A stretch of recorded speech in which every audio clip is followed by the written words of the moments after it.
Hello बच्चों, कैसे हो? आई होप आप सभी मस्त होंगे, स्वस्थ होंगे और ज़बरदस्त होंगे। मैं आपका अपना आयुष सर आप सभी के लिए एक बहुत ही इंटरेस्टिंग वीडियो लेकर के आया हूं, जिसमें हम लोग बात करने वाले हैं ऑक्साइड्स, हाइड्रोक्साइड्स और ऑक्सी एसिड्स के केस में कौन सा ऑक्साइड आपका, जैसे कि अगर मैं ऑक्साइड्स का बात करूं तो कौन सा ऑक्साइड्स आपका एसिडिक नेचर को परफॉर्म करेगा, कौन सा बेसिक को, कौन सा न्यूट्रल और कौन सा एम्फो नेचर, एम्फो मतलब एम्फोटेरिक नेचर को परफॉर्म करेगा।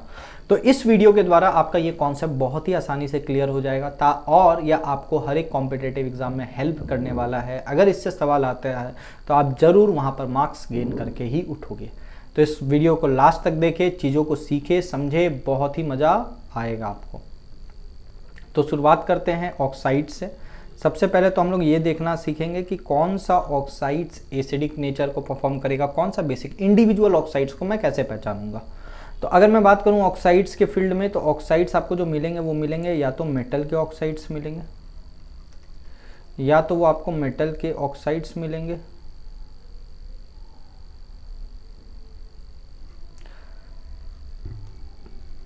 या तो आपको नॉन मेटल के ऑक्साइड्स मिलेंगे, और या फिर आपको मेटलॉइड्स के ऑक्साइड्स देखने को मिलेंगे।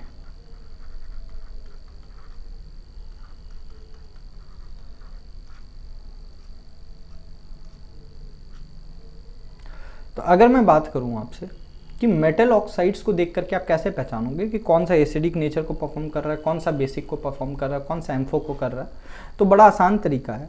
आप उसके ऑक्सीडेशन स्टेट को सबसे पहले देखो। अगर ऑक्सीडेशन स्टेट +1 है, +2 है, +3 है, तो उस केस में वो मेटल का ऑक्साइड बेसिक नेचर को परफॉर्म करता है। क्या इसमें कोई एक्सेप्शन है? हाँ, ऑफ कोर्स यहाँ पर एक एक्सेप्शन है। वो कौन है? वो है Cr2O3। ये कैसा नेचर को परफॉर्म करेगा? ये एम्फो मीन्स एम्फोटेरिक नेचर को परफॉर्म करता है।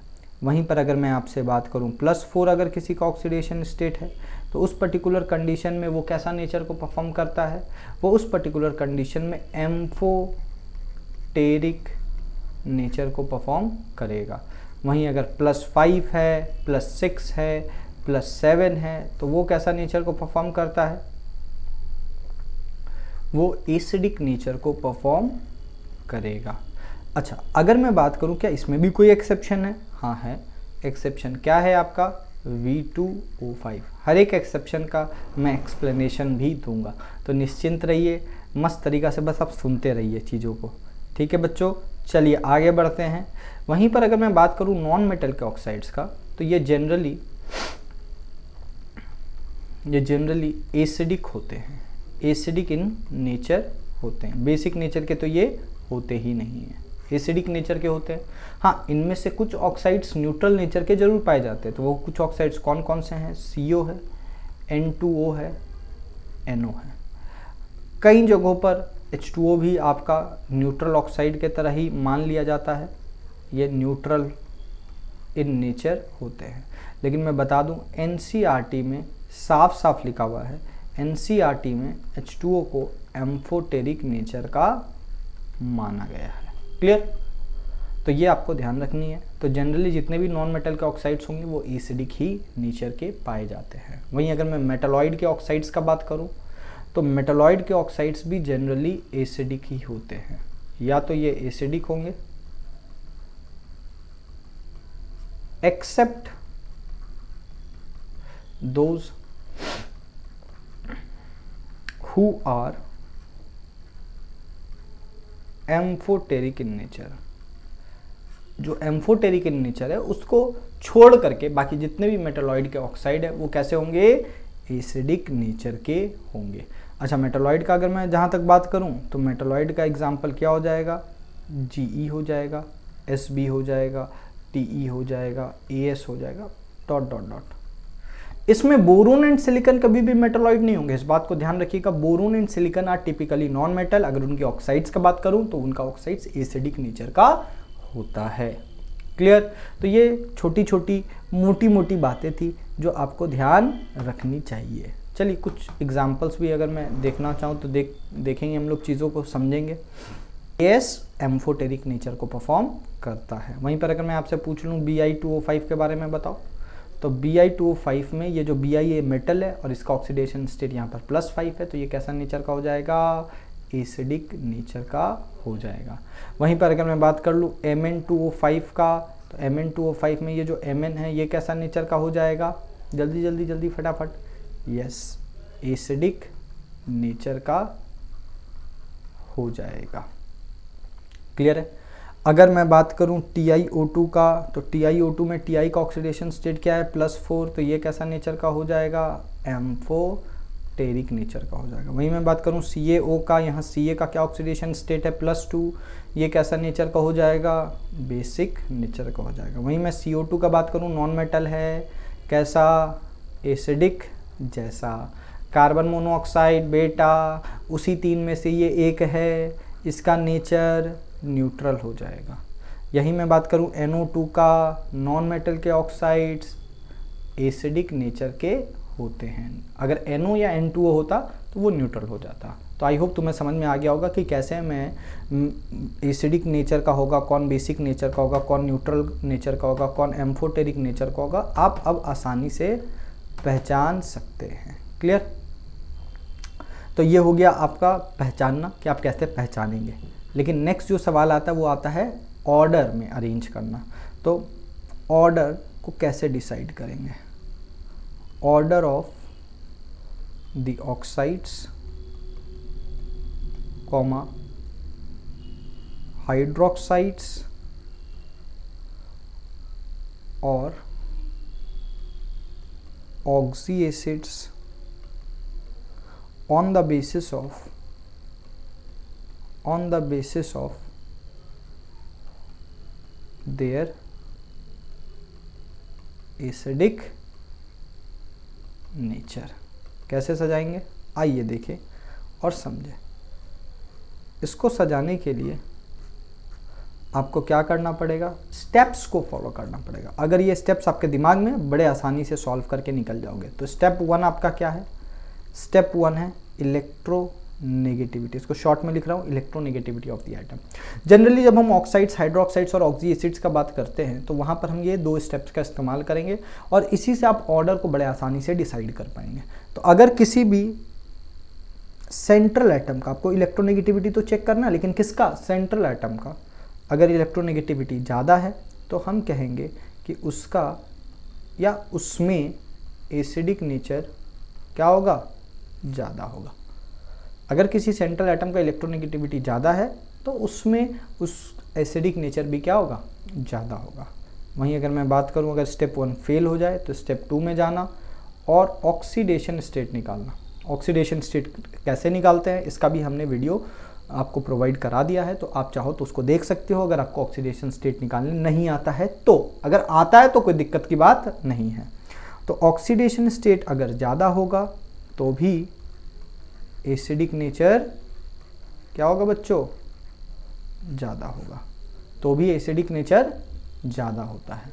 तो आप पहले स्टेप 1 लगाइएगा। अगर आपका स्टेप 1 फेल हो जाता है तब आप स्टेप 2 में जाइएगा।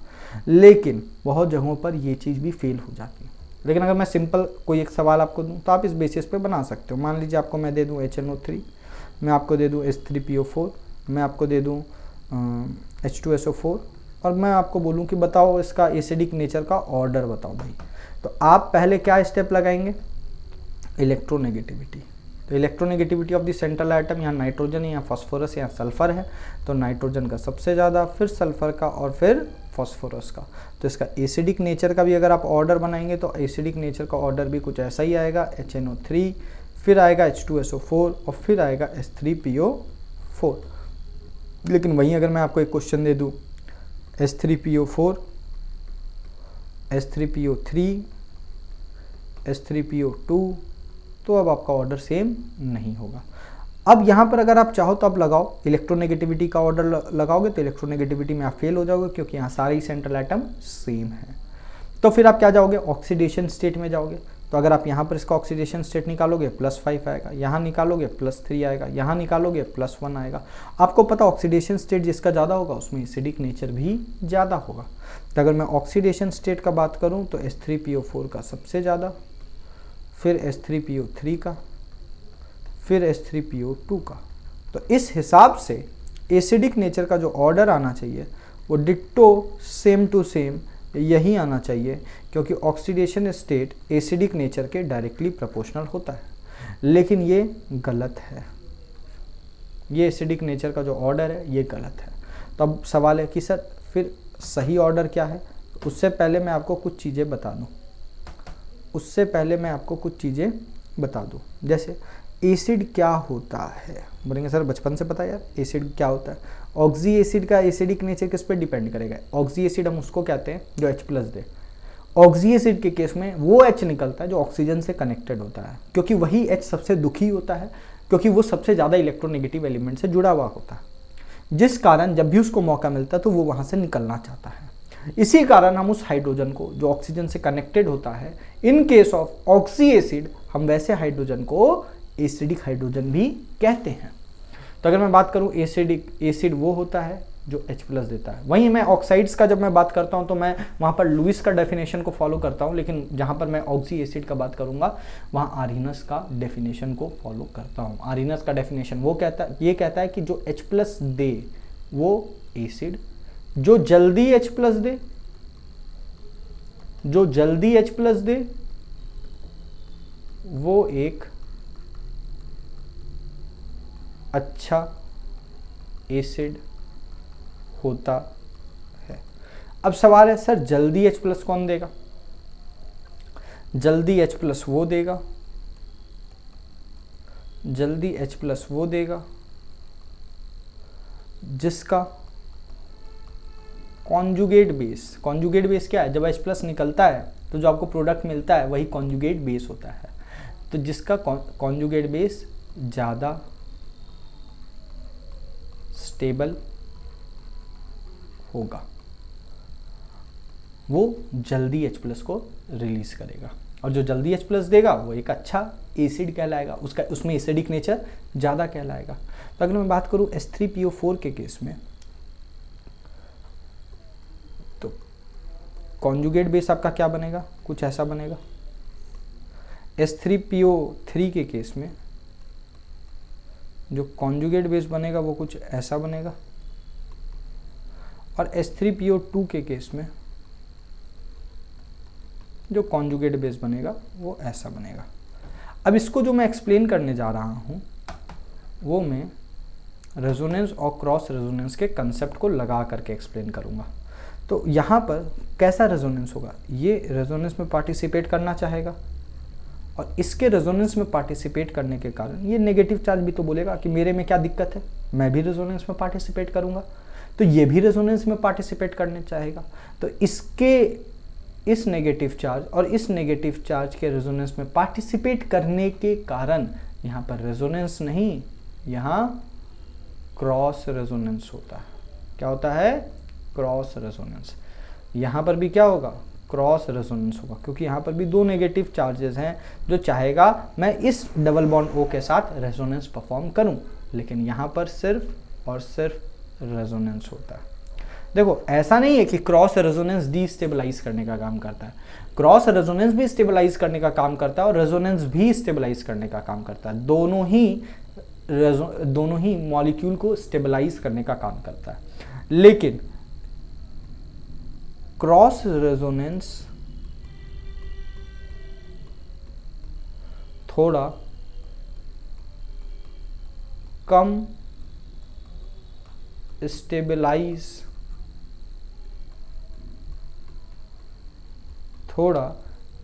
स्टेबलाइज कर पाता है एज कंपेयर टू रेजोनेंस के मुकाबले क्रॉस रेजोनेंस थोड़ा सा कम स्टेबलाइज कर पाता है। समझ में तो आ ही रहा होगा क्यों? क्योंकि ये इसके रेजोनेंस को हिंडर करेगा, ये इसके, मतलब सब आपस में ही एक दूसरे के रेजोनेंस को हिंडर करना चाहता है। हिंडर मतलब रुकावट पैदा करता है ड्यूरिंग दी क्रॉस रेजोनेंस। लेकिन रेजोनेंस के केस में ऐसा नहीं होता, कंप्लीटली वहाँ पर आराम से रेजोनेंस होता है, तो किसी को किसी से कोई दिक्कत नहीं होता, इसलिए उसमें स्टेबिलिटी ज़्यादा पाई जाती है। तो अगर मैं इस तीनों में बात करूँ, तो अगर मैं स्टेबिलिटी का ऑर्डर सजाऊँ इन कॉन्जुगेट बेस का, ये जो भी मैंने ऊपर में ड्रॉ किया ये सारे कॉन्जुगेट बेस है, अगर मैं इसके स्टेबिलिटी का ऑर्डर अगर मैं सजाता हूँ, तो PO4 3- का स्टेबिलिटी सबसे कम as compared to HPO3 2- and as compared to H2PO2-। तो अगर स्टेबिलिटी का ऑर्डर ये है, तो एसिडिक नेचर का भी ऑर्डर क्या आएगा निकल करके, एसिडिक नेचर H3PO4 का सबसे कम, फिर उससे ज़्यादा H3PO3 का, और फिर उससे ज़्यादा H3PO2 का। तो ये एसिडिक नेचर क्या है, सही है। वही हमने जो ऊपर में सजाया था वो गलत है। कारण आई होप तुम्हें समझ में आ गया होगा, तो इसको ज़रूर याद रखे, ज़रूर ध्यान में रखे, क्योंकि यहाँ पर गलतियाँ हो सकती है आपसे। इज इट क्लियर बच्चों? बढ़ें क्या आगे? अरे जल्दी से बताना, अरे फटाफट बताना, अरे हाँ या ना। क्लियर है? चलो आगे बढ़ते हैं। अब इसमें नेक्स्ट सवाल कैसा आ सकता है, पीरियोडिक टेबल के ऑक्साइड्स दे दिए जाए आपको, तो पीरियोडिक टेबल दिखता कैसा है? कुछ ऐसा ही दिखता है, कुछ ऐसा ही दिखता है। अरे बोलना हाँ या ना। कुछ ऐसा ही दिखता है ना। एफ ब्लॉक को क्यों नहीं बताया? क्योंकि एफ ब्लॉक किसी ग्रुप, मतलब एफ ब्लॉक का कोई अलग से ग्रुप नहीं चलता है, ग्रुप इसी में प्रेजेंट है। ठीक है, तो ये आपका है एस ब्लॉक, ये है आपका डी ब्लॉक, और ये है आपका पी ब्लॉक। तो अगर मैं बात करूं आपसे, अगर मैं आपसे बात करूं पीरियड के बेसिस में, पीरियड के बेसिस में, तो पीरियड में जैसे ही आप लेफ्ट टू राइट जाएंगे, पीरियड में आप जैसे ही लेफ्ट टू राइट जाएंगे, तो क्या होगा, इलेक्ट्रोनेगेटिविटी बढ़ेगी, और इलेक्ट्रोनेगेटिविटी के बढ़ने के कारण एसिडिक नेचर भी बढ़ता है। तो बड़े आसानी से आपने बना दिया। वहीं ग्रुप का अगर मैं बात करूं, तो ग्रुप में जैसे ही आप टॉप टू बॉटम जाएंगे, टॉप टू बॉटम जाएंगे, तो उस पर्टिकुलर केस में इलेक्ट्रोनेगेटिविटी घटेगा और एसिडिक नेचर भी घटेगा, क्योंकि electronegativity is directly proportional to acidic nature होता है। लेकिन इस ग्रुप वाले में एक दिक्कत आएगी, किस केस में? डी ब्लॉक वाले के केस में। बाकी सब जगह आपका ये तरीका सुपर हिट है, लेकिन डी ब्लॉक वाले केस में ये सुपर हिट नहीं हो पाता है। तो क्यों नहीं हो पाता, आइए समझे। डी ब्लॉक वाले केस में क्या होता है, डी ब्लॉक वाले केस में क्या होता है, इसको हम लोग समझते हैं। डी ब्लॉक वाले केस में जैसे जैसे आप नीचे जाते हैं, क्या होता है, डी एंड एफ सबशेल में, डी एंड एफ सबशेल में नंबर ऑफ इलेक्ट्रॉन्स बढ़ता है। डी एंड एफ सबशेल में नंबर ऑफ इलेक्ट्रॉन्स बढ़ता है। अब डी एंड एफ सबशेल में नंबर ऑफ इलेक्ट्रॉन्स के बढ़ने के कारण क्या होता है, डी एंड एफ सबशेल में नंबर ऑफ इलेक्ट्रॉन्स बढ़ने के कारण आपको पता है कि अगर इसमें नंबर ऑफ इलेक्ट्रॉन्स बढ़ेगा और इनका शील्डिंग इफेक्ट क्या होता है, डी एंड एफ सबशेल का शील्डिंग इफेक्ट कह लो या स्क्रीनिंग इफेक्ट कह लो, बहुत पुअर होता है। क्लियर? अब बहुत पुअर होने के कारण क्या होगा, बहुत पुअर होने के कारण न्यूक्लियस के द्वारा अट्रैक्शन फोर्स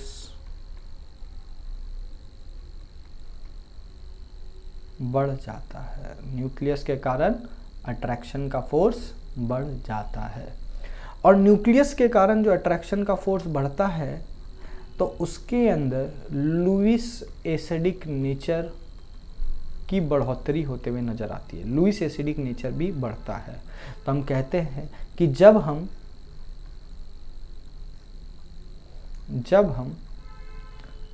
डी ब्लॉक में टॉप टू बॉटम मूव करेंगे, टॉप टू बॉटम मूव करेंगे,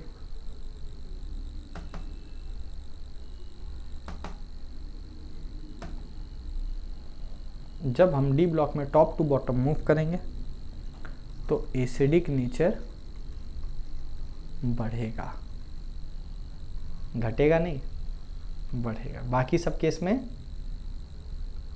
घटता है, लेकिन डी ब्लॉक के केस में बढ़ता है। एग्जाम्पल के तौर पे बात करूं, Cu2O, Ag2O, Au2O। अगर मैं इसका एसिडिक नेचर सजाने बोलूँगा तो यस, इसका एसिडिक नेचर आप ऐसे मत सजाना कि डाउन द ग्रुप जा रहे हैं तो एसिडिक नेचर घटेगा, गलत हो जाओगे। सही क्या होगा, Cu2O का सबसे कम, Ag2O का, देन Au2O का। विथ प्रॉपर रीज़न मैंने आपको चीज़ें समझा दी। चलिए नोबल गैस का अगर मैं ऑक्साइड का बात करूं तो XeO3 जो ज़ेनन का ऑक्साइड है, यहाँ पर ये जो ज़ेनन का ऑक्साइड है ये वीकली एसिडिक बिहेवियर को परफॉर्म करता है। आ रही बात समझ में, वीकली एसिडिक नेचर को परफॉर्म करता है। तो आपके पास अब कभी भी ऑक्साइड्स, हाइड्रोक्साइड्स या ऑक्सी एसिड्स का किसी भी तरीके का सवाल आएगा, चाहे वो पहचानने से रिलेटेड हो, चाहे वो ऑर्डर बनाने से रिलेटेड हो, आप सारे सवाल को बना सकेंगे और नंबर स्कोर कर पाएंगे अपने कॉम्पिटिटिव एग्जाम में। तो इसको ज़रूर लाइक करें, सब्सक्राइब करें अगर आपको अच्छा लगा हो तो, और शेयर भी करें ताकि आपके इस सर का ये जो चैनल है इसमें ग्रोथ आ सके और हमें भी मोटिवेशन इससे मिलता रहे कि हाँ बच्चे हमें पसंद कर रहे हैं, जो हम बच्चे को कंटेंट दे रहे हैं। शॉर्ट वीडियोस, शॉर्ट क्लिप्स के बेसिस में आप नॉलेज को एक्वायर करते जा रहे हैं और अपने कॉन्सेप्ट को स्ट्रॉन्ग करते जा रहे हैं। मिलते हैं आपसे नेक्स्ट लेसन में।